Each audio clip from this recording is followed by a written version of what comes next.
ये भगवान की योग माया बड़ी विलक्षण, विचित्र और अलौकिक है।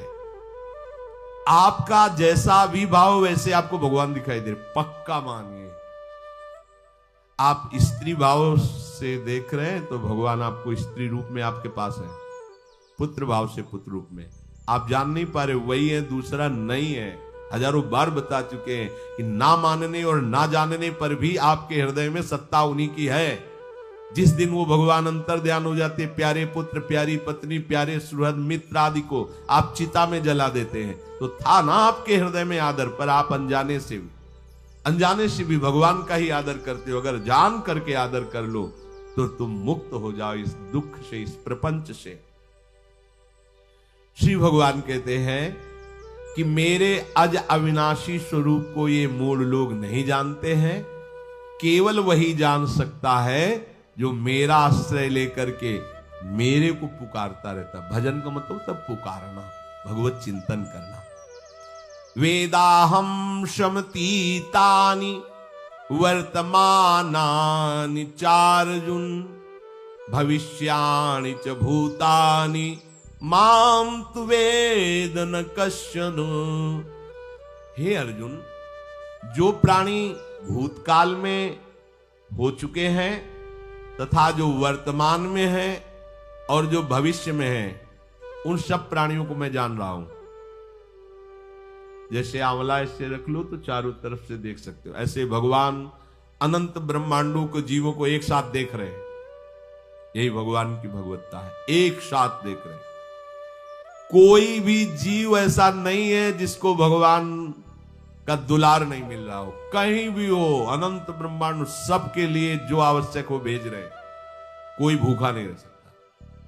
एक बार वीर शिवाजी समर्थ गुरु श्री रामदास स्वामी जी के पास गए और कहा कि स्वामी जी अकाल पड़ा हुआ है, तो हमने सारा का सारा खजाना खोल दिया और सबको पवाया।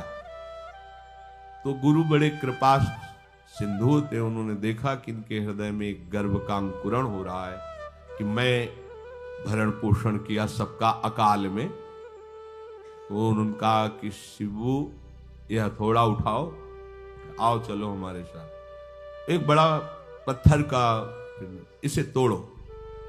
मारा, जेवी तोड़ा, हटाया तो नीचे मिट्टी में दबा हुआ स्वस्थ में ढके कैसा, बिल्कुल। बोले इसको किसने दिया? देखो ना कितना स्वस्थ है, पुष्ट है। इसको कौन आहार दे रहा है? इसको कौन प्राण पोषण कर रहा है? बोले भगवान। तो बोले तुम कैसे दाता बन गए? संपत्ति तो सब भगवान की है, भगवान ही सबका। ये अहम मत करो कि तुम पोषण करते हो, नहीं। छोटी सी वृत्ति को भी गुरुदेव बर्दाश्त नहीं करते। जो गुरु शरणागत होता है वो उनकी बात समझता है, अन्यथा वो अपनी मनमानी वृत्ति को ही आदर देता है, गुरु की आज्ञा वृत्ति को नहीं देता। छोटा सा भी अभिमान का कण अपने जनों में गुरुदेव को बर्दाश्त नहीं होगा, क्योंकि यही भगवत प्राप्ति में बाधा बन जाएगा। कितने जीव चराचर जगत में, देखो हमारे भगवान की भगवत्ता। सबको देख रहे हैं, सबको व्यवस्था दे रहे हैं, सब कुछ देख रहे हैं। 3 प्रकार की लीला हो रही, कहीं पालन लीला, कहीं सृजन लीला, कहीं विनाश लीला। उन्हीं के द्वारा हो रही, वही देख रहे हैं, वही कर रहे हैं। अगर ये बात तुम्हारी समझ में आ जाए तो अभी भगवान की शरण हो जाओ। पर अहम के कारण ये बात समझ में नहीं आती। जो भूतकाल में हो चुके हैं, वर्तमान में हैं, जो भविष्य में होंगे, सबका प्रभु वर्तमान की तरह देख रहे हैं, दर्शन कर रहे हैं। परंतु मुझे मेरे भक्त के सिवा कोई नहीं जानता है। भक्त के सिवा कश्यन, कोई भक्त बिरला, वही केवल भगवान को भगवान सबको देख रहे हैं। भगवान की दृष्टि सब पे है। अगर ये बात आपकी समझ में आ जाए तो अभी आनंद आने लगेगा। मैं भगवान की दृष्टि में हूं, बस आज हमें सत्संग से बात मिली कि मैं भगवान की दृष्टि में हूं, मुझे वो देख रहे हैं, बढ़िया बन गया। अब आप पाप कैसे करोगे? क्योंकि भगवान की दृष्टि में भगवान आपको देख रहे हैं। डरो, किसी गवाही की जरूरत नहीं, वो देख रहे हैं। तो आप भय क्यों कर रहे हो? आपको भगवान देख रहे हैं, आपको डरना नहीं। फिर आप कामना क्यों कर रहे हो? भगवान आपको देख रहे हैं, जो चाहिए उस समय से दे देंगे, आप निश्चिंत रहिए। अगर आप अहम करोगे तो दुख भोगोगे, आश्रित रहोगे तो सब अपने आप निर्वाह हो जाएगा। एक आदमी ट्रेन के डिब्बे में बैठे ऐसे ऐसे दौड़ रहा था। लेकिन पूछा भाई क्यों दौड़ रहे? बोले अमुक स्टेशन जाना है। तू बैठ जा, गाड़ी चल रही है, ट्रेन चल रही, तू बैठ जा। ऐसे ही त्रिगुणात्मिका माया की ट्रेन चल रही, पूरे विश्व का विश्वंबर भरण पोषण कर रहे हैं, तू तो बैठ जा भगवद आश्रय लेकर के, तू काहे को दौड़ा घूम रहा है? लेकिन ये अहंकार के कारण भटकता रहता है।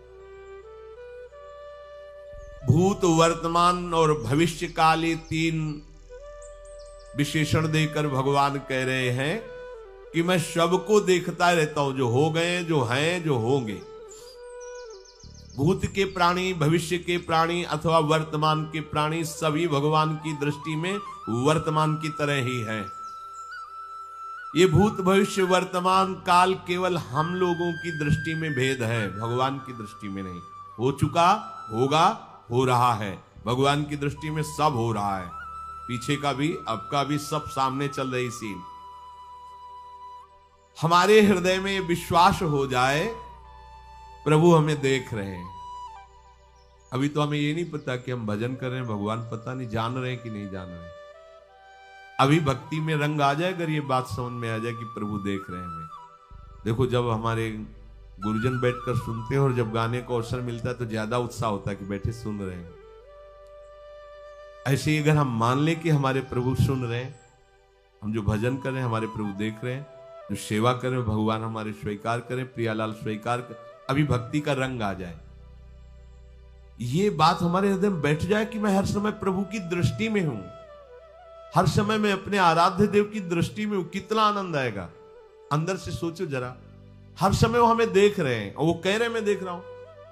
पीछे जो तुम किए वो देख रहे हैं वर्तमान की तरह, अभी जो वो तुम देख रहे हैं, आगे जो करोगे वो भी देख रहे हैं। वो पहले से उनको सब पता है, तुम ऐसे ऐसे चलोगे, ऐसे ऐसे कार्य करोगे। भगवान की दृष्टि में सब कुछ वर्तमान ही रहता है।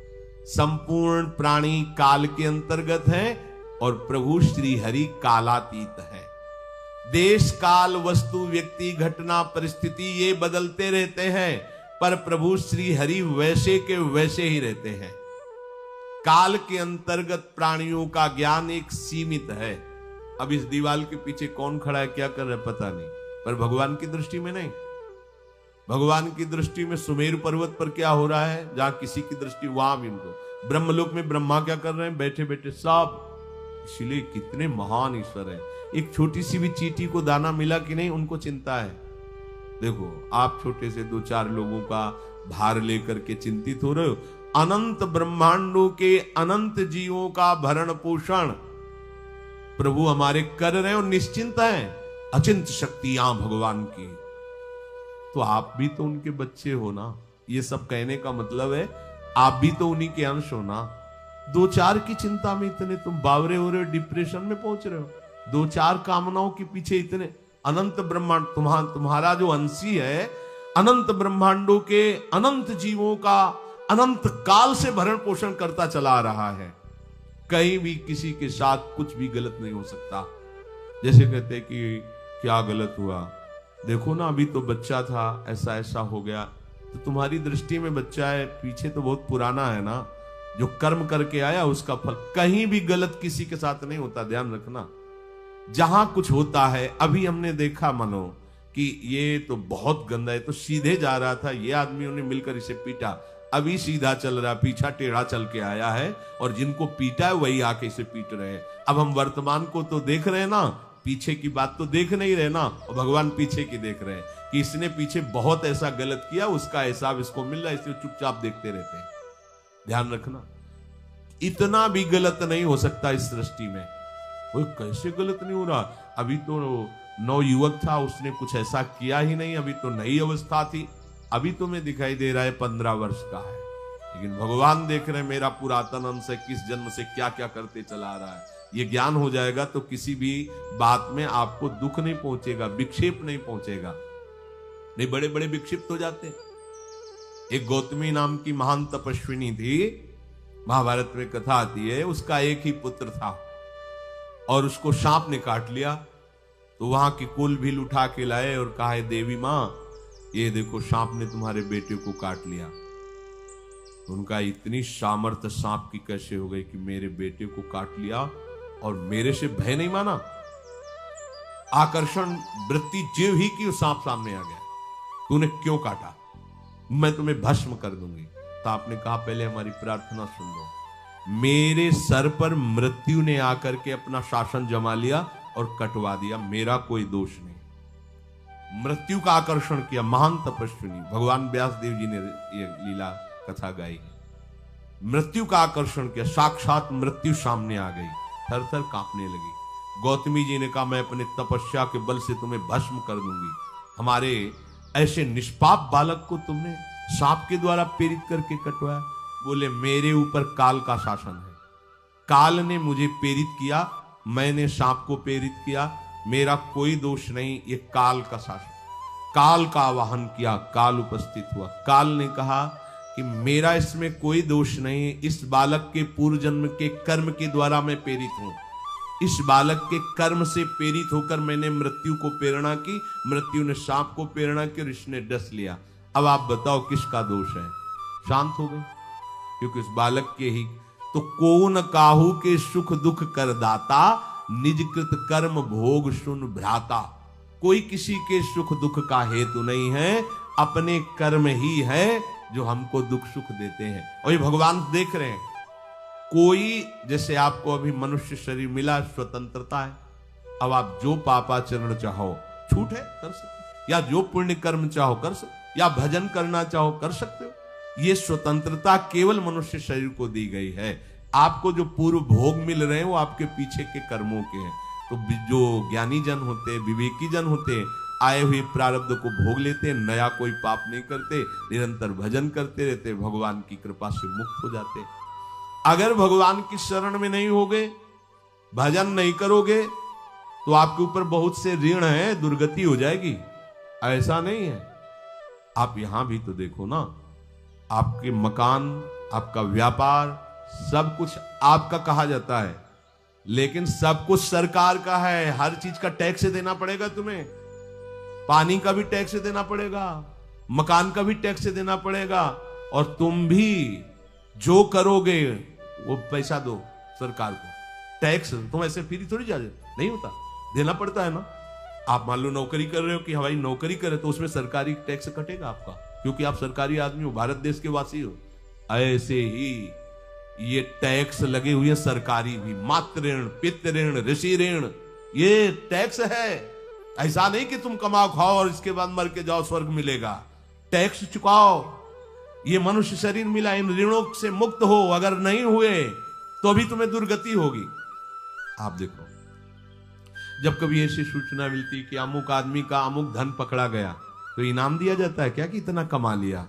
सजा दी जाती है, तुमने टैक्स की चोरी की। अगर चोरी नहीं की, मेहनत से कमाया या व्यापार से कमाया, दिया नहीं सरकार को, हाँ दिया नहीं, इसीलिए तुम्हें टैक्स की चोरी का दंड मिलेगा, सारा धन अपहृत हो जाएगा, तुम्हारी निंदा होगी, तुम्हें सजा मिलेगी। बोलो मिलती है नहीं? ऐसे ही ये लड़का, बच्चा, पत्नी, पुत्र, परिवार जो भी है, ये सब श्री भगवान का तुम्हें टैक्स देना है। क्या टैक्स देना है? भगवान की शरण होकर उनका सुमिरन करो, सारे ऋणों से वो मुक्त कर देंगे। एकादशी स्कंद में कहा है, मेरा भजन करने वाले का कोई ऋण नहीं रह जाता। और नहीं तो महाभारत में ही प्रसंग आता है, एक जरत कारु नाम के ब्रह्म ऋषि थे। ऋषि और भक्त में बड़ा अंतर होता है। वो तपस्या प्रधान, जैसे दुर्वासा ऋषि तपस्या प्रधान थे, वो बाल ब्रह्मचारी और तपस्या से युक्त एक दिन भ्रमण कर रहे थे, तो आवाज आई, मेरी रक्षा करो, मेरी रक्षा करो।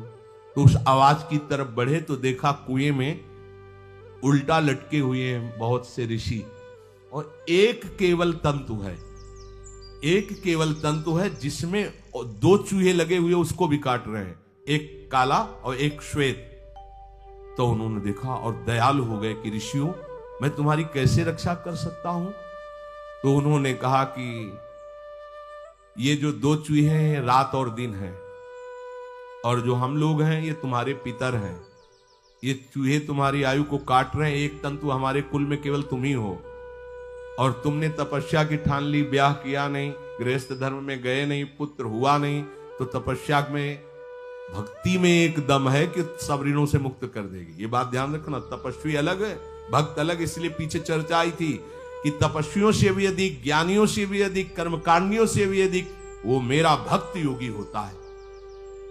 तुमने तो ब्याह किया नहीं, तो अब ये तंतु रात दिन तुम्हारे जीवन को काट रहे, जहां तुम खत्म हुए हम सब नरक में गिर जाएंगे।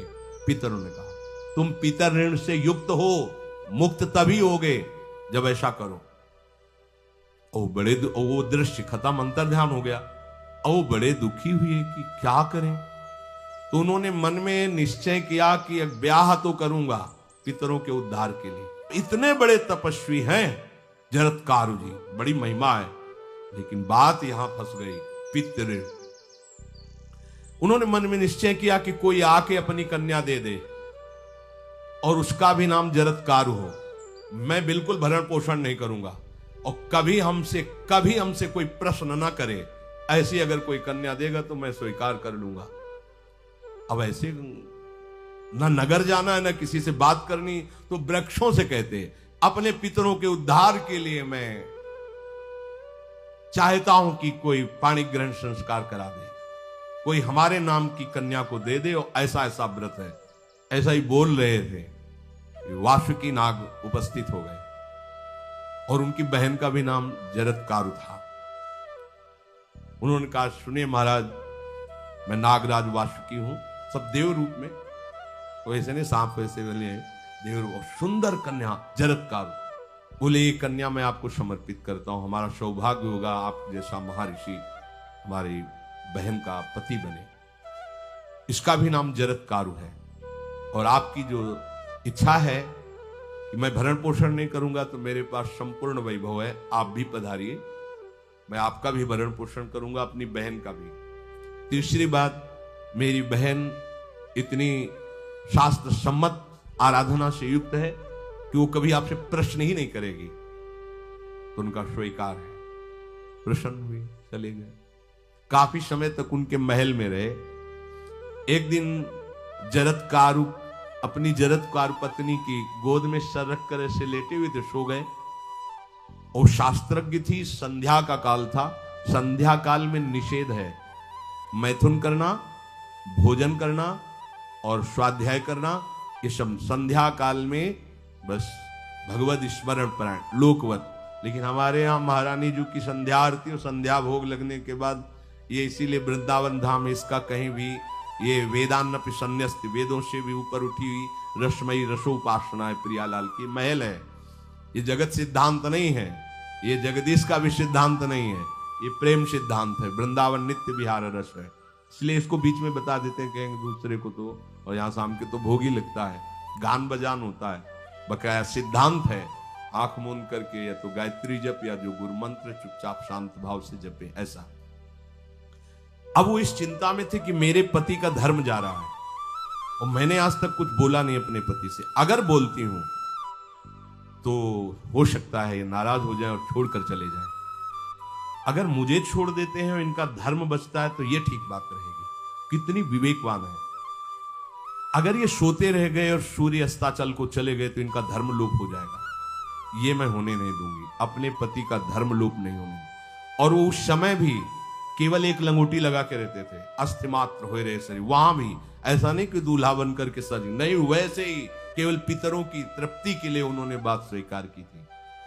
उन्होंने कहा महाराज उठिए, संध्या का समय है, शास्त्र निषेध करता है इस समय सोना नहीं चाहिए, नहीं आपके धर्म का लोप हो जाएगा। महाराज उठिए, सूर्य अस्ताचल को बस पहुंचने ही वाले हैं, उठिए। उठे एकदम लाल आंख करते हुए, तुमने हमें टोका कैसे, तुमने हमसे प्रश्न कैसे कर दिया, मैं अभी तुम्हारा त्याग करता हूं। बोले स्वीकार है, आपके धर्म का लोप ना हो। कहीं सूर्य अस्ताचल को चले गए, आपने अर्घ नहीं दिया तो जीवन भर की आपकी उपासना में कलंक लग जाएगा कि आपने संध्या काल में शयन करते हुए सूर्य आराधना नहीं की, आपके धर्म का लोप हो जाए। बड़ा सूक्ष्म धर्म का विषय। तो उनका सूर्य की ताकत कैसे कि मैं सोता रहूं और वो अस्ताचल को चले जाए, ऐसे महात्मा थे। कहा सूर्य की ताकत कैसे, भगवान व्यास देव जी ने लिखा है, किसी कहानी की बात नहीं। सूर्य की सामर्थ्य कैसे है कि मैं अर्घ ना दूं और अस्ताचल को चले जाएं, सूर्य तब तक रुके रहते जब तक मैं सोता रहता। पर तुमने टोक दिया, अब मैं चला। जब चले तो उन्होंने कहा हमारे गृहस्थ धर्म का जो फल होता है आपके पाणी ग्रहण स्वीकार का जो फल होता है उसको बिना दिए आप कैसे चले जा रहे हैं? उनका आस्ति वो है, चले गए। उसी से आस्तिक मुनि का प्रादुर्भाव हुआ और उन्होंने आगे बड़ा चरित्र है उनका, आस्ति, तो उसी से नाम रखा आस्तिक। आस्तिक उन्होंने जन्मेजय की यज्ञ को बंद किया।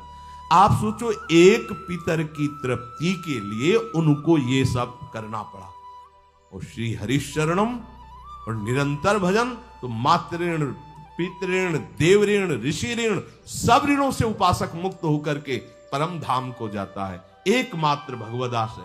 पर ये मूढ़ जन इस बात को नहीं जान पाते हैं। बिना कारण कृपा करने वाले प्रभु जीव को मनुष्य शरीर देते हैं।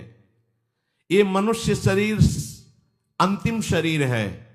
अगर इसमें नहीं बना तो फिर चले जाओगे 84 लाख योनियों के चक्र में। इसी शरीर में अनंत जन्मों के संचित कर्म समुदाय का नाश करके भगवत प्राप्ति होती है या मोक्ष पद मिलता है। कौन सा प्राणी किस गति को जाएगा भगवान देखते हैं पर संकल्प नहीं करते। ध्यान रखना, क्योंकि आगे की भी देख रहे हैं, वो देख रहे हैं जो तुम कर रहे हो वैसे गति बनती चली जाएगी। भगवान संकल्प नहीं करते। भगवान तो एक बार संकल्प कर दिया, एको हम भविष्यमा, उसी में बहुत रूपों में प्रकट हो गए।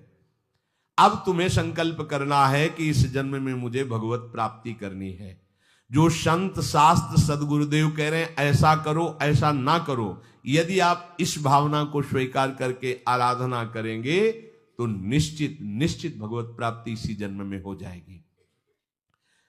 प्रभु केवल तुम्हें निमित्त बनाना चाहते हैं, कल्याण तो वही करेंगे। जैसे अर्जुन से कह रहे हैं भीष्म आदि द्रोण आदि मेरे द्वारा मारे जा चुके हैं, तुम केवल निमित्त मात्र भव सव्यसाची।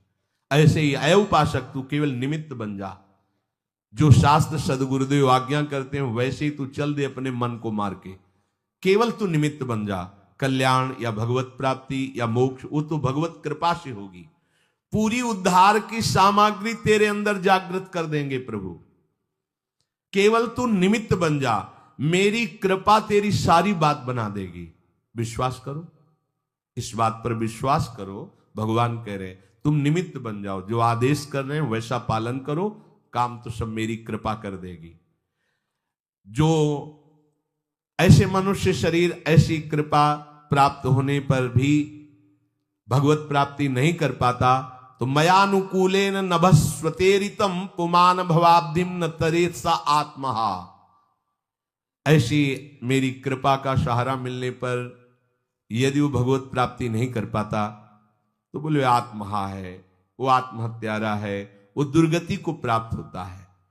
मनुष्य के लिए खास बात है कि प्रभु ने कृपा करके तुम्हें जो सामर्थ्य दी है, जो समझ दी है, जो सामग्री दी है, उसका दुरुपयोग मत करो। केवल भगवत प्राप्ति के लिए चलो, केवल भगवत प्राप्ति के लिए। ये सबकी समझ में नहीं आएगा, बिल्कुल बात समझ ले। केवल भगवत प्राप्ति के, ये जो कहते हैं कि और हमारे धर्म कर, ये सब फसाव है। आप गृहस्थ बने रहो, आप व्यापारी बने रहो, पर आप लक्ष्य रखो कि मुझे इस जन्म में भगवत प्राप्ति करनी है। आपका लक्ष्य दृढ़ होगा तो नाम जप चलता रहेगा, संसार का कोई विकार आपको परास्त नहीं करेगा। अगर आपने ऐसा अटल निश्चय कर लिया तो तुम्हें जो भगवत सामर्थ्य मिली उसका तुम दुरुपयोग नहीं करोगे। देख लो, अपने लोग बहुत बड़ी गलती करते हैं, जो आध्यात्मिक ऊर्जा शक्ति उसको विषयों में दुरुपयोग करके नष्ट कर रहे हैं। कहते हैं अब हमारा मन नहीं लगता, अब हमारा बड़ा शांति है, घबराहट है। क्यों शांति है, क्यों घबराहट है? जब तक तुम धर्म विरुद्ध नहीं करोगे तो अशांति नहीं हो सकती, भय नहीं लग सकता, विषाद नहीं हो सकता, क्लेश नहीं हो सकता। लिख लो ये बात। किसी को भी कभी भी भय महसूस हो रहा है, अशांति महसूस हो रही, घबराहट महसूस हो रही, आप भगवत प्रदत्त शक्ति का दुरुपयोग कर रहे हैं, समय का दुरुपयोग कर रहे हैं, सामग्री का दुरुपयोग कर रहे हैं, अर्थात कोई न कोई अधर्म आचरण कर रहे हैं। अब भी आपको उपाय बता देते हैं। यदि तुम्हारा मन जलन पैदा कर रहा है तो भगवान से हाथ जोड़कर कहो कि हे नाथ, मेरे से अब तक जो गलतियां हुई हैं उन्हें क्षमा कर दो। आगे मैं गलती नहीं करूंगा, आपके बल से, आपके बल से। ये भी ध्यान रखो, आपके बल से, अपने बल से नहीं, आपके बल से। हे नाथ ऐसा मुझे बल दो जिससे कभी मैं आपके और गुरुदेव के विपरीत न चलूं। अगर कोई हमसे गलती हो जाए तो मुझे तत्काल दंड दे देना, क्षमा मत करना। आगे ये बहुत बढ़िया बात है। अगर हमको क्षमा कर दिया जाएगा तो हमारे मन को उत्साह बढ़ जाएगा फिर गलती करने का। अगर दंड दे दिया जाए तो मन डर जाएगा। इसीलिए प्रार्थना में ये भी कहना चाहिए, पर हिम्मत नहीं पड़ेगी क्योंकि मन को बहुत दुलार करते हैं ना, कि प्रभु मेरे से जो गलती उसे मुझे दंड दे दो, मैं क्षमा नहीं चाहता। क्योंकि हम देखते हैं जब हम क्षमा कर देते हैं तो उसका उत्साह बढ़ जाता है मन का और गलत करने का। प्रभु इसे क्षमा मत करो, इसे दंड दो। एक बार इसकी भरपूर बेइज्जती होनी चाहिए। जब इसको सब देखेंगे हाँ ये, तो अपने आप ही मन सही रास्ते में आ जाएगा। प्रभु आप क्षमा कर देते और बात गुप्त रहती है तो इसको बढ़ावा और मिल जाता है और पापाचरण कर, क्योंकि ये दुष्ट है ना। अगर साधु हो तो बचत हो जाए कि देखो प्रभु ने इस गलती को छुपा दिया और कोई जाना भी नहीं और क्षमा भी कर दिया, अब मैं आगे से बिल्कुल नहीं करूंगा। ये दुष्ट है ना, ये ऐसा नहीं करता। क्षमा हो गई तो उसको लगता है आगे भी क्षमा हो जाएगी, चुपचाप चलो मनोरंजन करते हैं। नहीं प्रभु मुझे दंड दीजिए, जैसे कुंती जी कहती मुझे विपत्ति दीजिए। ऐसे उत्तम भक्त वही है। हे नाथ आज तक जो गलतियां हुई क्षमा कीजिए, आगे गलतियां नहीं होंगी, ये मैं आपके बल से कह रहा हूं। प्रभु यदि मेरे से चूक हो जाए तो आप क्षमा मत करना, मुझे दंड देना जिससे मेरा सुधार हो जाए, मैं आपके अनुकूल चलने लगूं। मनुष्य की असमर्थ दो तरह से होती है। एक असमर्थ कि वो कर ही नहीं सकता। जैसे किसी से कहा जाए कि तुम ये मकान उठा करके वहां रख दो, तो कर ही नहीं सकता।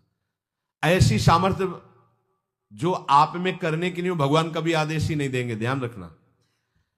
एक बात ध्यान दीजिए, कोई भी ऐसी भगवद आज्ञा या गुरु आज्ञा नहीं होती जो आप नहीं कर सकते। आप जो कर सकते हैं वही आज्ञा होती है।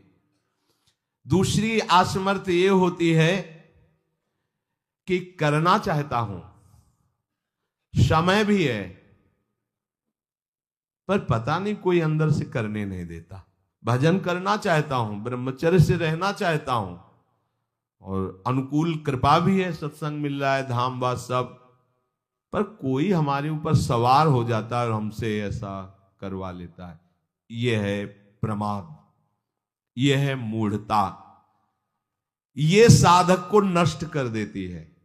दो प्रकार की असमर्थता की बात हुई। एक ये कि भाई हम असमर्थ हैं, कहा गया कि इस मकान को वहां उठा के रख दो, नहीं रख सकते, तो ऐसा आदेश ही भगवान और गुरुदेव का होता नहीं होगा। और अगर आदेश हो गया है तो आप उठा के देख लेना, आप उठा लोगे। अगर आपको यह ध्यान रहा कि गुरुदेव की आज्ञा है, हरि की आज्ञा है, हो जाएगा। हम कई बार आपको कहा है, अंगद को ऐसे मसल दें, ऐसे वीर थे रावण की सभा में, पर राम प्रताप सुमिरपन रोपा। इस सभा में कोई बड़ा वीर हो, मेरा पैर उठा दे, राम जी सीता जी हार जाएंगे, वापस चले जाएंगे।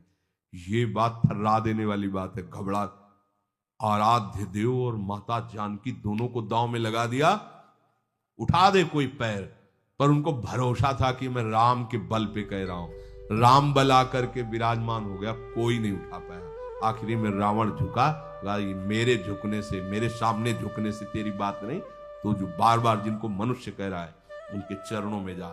मैं उनका एक तुच्छ दास हूं, यदि आदेश हो जाए तो घूंसा से सबको मार करके तेरी पत्नियों को बंदी बनाकर और तुझे अभी राम जी के सामने डाल दूं।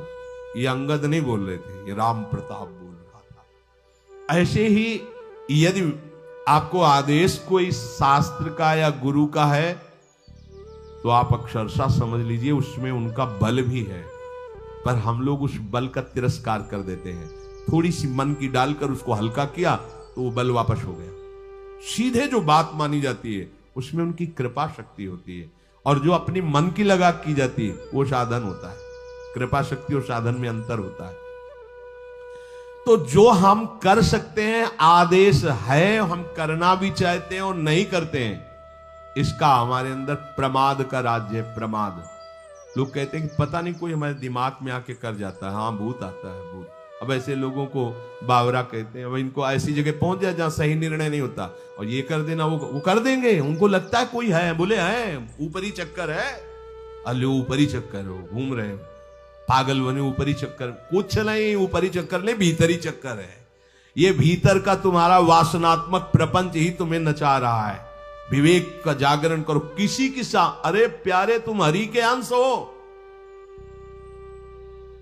स्मशान में रात्रियां व्यतीत हुई, स्मशान में गंगा के किनारे भूतों के बीच में, कोई भी नहीं, कुछ नहीं। सीम की चाप सके को तासु बड़ रखवार रमापति जासु, अकेले, न युवक अवस्था, कोई साथ देने वाला नहीं, अंधेरा, कोई टार्च नहीं, कोई व्यवस्था नहीं, हर समय एक अपार आनंद, भगवदा आनंद। कोई भय छू सकता है? हर समय हरि की दृष्टि में आप रहते हैं। आप भी ये प्रमाद मत कीजिए, ये प्रमाद है और कुछ नहीं है जो आप आचरण विरुद्ध कर देते हैं। अब क्या होता है, वो समझ पाता नहीं, उसके पीछे कर्म परंपरा लग जाती है, फिर वो हार जाता है कि मेरे से भजन वजन नहीं होने वाला, संयम से नहीं चलने वाला। अब वो योनि पर योनि प्राप्त करता चला जाए, ये योनि यो योनि। भगवान के स्वभाव को समझो और उनके आश्रित हो जाओ। कोटि विप्र बदल आ गए जाहू, आए सरन तजो उन्हें ताहू। जो नर होए चराचर द्रोही, आवे सभय सरन तक मोही। तज छल कपट मोह मद माना, करूं शब्द ते साधु समाना। एक बार जीवन को प्रभु के चरणों में अर्पित कर दो, बस प्रभु सब संभाल लेंगे अपने बल से। अपने बल से संभालने का तात्पर्य है आप उनकी आज्ञा पालन का प्रयत्न करो। प्रयत्न की सफलता प्रभु के द्वारा होती है। जब हम प्रयास करते हैं ना, तो प्रभु हमें आगे से आगे रास्ता देते चले जाते हैं। और ये जन्म भगवत प्राप्ति होनी ही चाहिए। अब इसके नीचे सौदा मत कर लेना। प्रभु से मिलने के सिवा और कहीं सौदा न कर लेना, क्योंकि आपके पास धन है। ठग लोग आएंगे आपको ठगने के लिए, ये भोग भोग लो, ये भोग भोग लो। कैसे बताएं? यदि तुम भगवत आश्रित हृदय से हो जाओ तो स्वप्न में भी तुम्हें डिगने नहीं देंगे। एक बार किसी उपासक ने अपना अनुभव बताया कि स्वप्न में उसके सामने कई भोग सामग्रियां से भरा हुआ मकान, सब व्यवस्था, वो एक बहुत सुंदर तरुणी, बस हमने आपको पसंद कर लिया। ये स्वप्न की बात, हमने आपको पसंद कर लिया, हम जिसकी खोज में थे वो आप हमें मिल गई, बस अब तो हमारे जीवन धन आप ही हो। वो सुनने लगा, मतलब उसको अच्छा लगने लगा ये बात सुनने में। इतने में ही एक देवी प्रकट हुई, इतना सुंदर रूप कि करुणा बरस रही थी उस रूप से, और स्पष्ट कहती ये छल है, ये कपट है, झुकना मत, देखना मत, इसकी सुनना मत। यदि सुन लिया और इसके प्रलोभन में झुक गए और इसको देख लिया तो तुम चले जाओगे, तुम्हारा आंख खुल गई। बड़ा आनंद हुआ उस उपासक को कि स्वप्न में भी आश्रयदाता उसको डिगने नहीं देते। स्वप्न में भी, ये बात समझ लो, स्वप्न में भी भय आने नहीं, स्वप्न ही था। हो सकता था स्वीकृति उस उपासक के हृदय की हो जाती, लेकिन जगने पर हाहाकार मच जाता कि कैसे स्वीकृति हो गई। पर देखो, जिसका आश्रय लिए वो उससे सुंदर रूप लेकर खड़ा हो गया और समझा रहा है छल है, कपट है, झुकना मत, देखना मत। आप तो केवल आश्रित होके तो देखिए, जागते हुए, सोते हुए, स्वप्न में, ये तुम्हारी अवस्थाएं, प्रभु की नहीं है। वो तुम उन्हीं की गोद में जग रहे हो, उन्हीं की गोद में सो रहे हो, उन्हीं की गोद में शयन कर रहे हो। एकमात्र प्रभु का आश्रय लेकर निरंतर भजन करते हुए इस जन्म में केवल भगवत प्राप्ति, अन्य सौदे में हमें फंसना नहीं है। बहुत से प्रलोभन आएंगे कि ये फ्री ले लो, फ्री भोग लो, कोई नहीं जानेगा। आपको सौदा नहीं करना अपने हरि आश्रित बल का, आपको उससे केवल हरि की प्राप्ति करनी। प्रलोभन आएगा, ध्यान रखना, भय आएगा। हे भगवान, आज तक जो भजन किया है इस भय को हटा दीजिए, क्योंकि इज्जत चली जाएगी, सब लोग थू थू करेंगे, मेरे से बहुत गलती हो गई, हटा दीजिए। हरि मुझे दंड दो, पूरी सभा में मेरा तिरस्कार करवाओ, ये मन लाख समझाया नहीं समझा, अब जब बेइज्जती होगी ना इसकी तब समझेगा। कुछ नहीं होगा और कृपा हो जाएगी, आगे बढ़ जाओगे। बिल्कुल अपने भजन को खर्चा मत करना, ना भय में और ना किसी सुख प्रलोभन में, तो इसी जन्म में भगवत प्राप्ति हो जाएगी।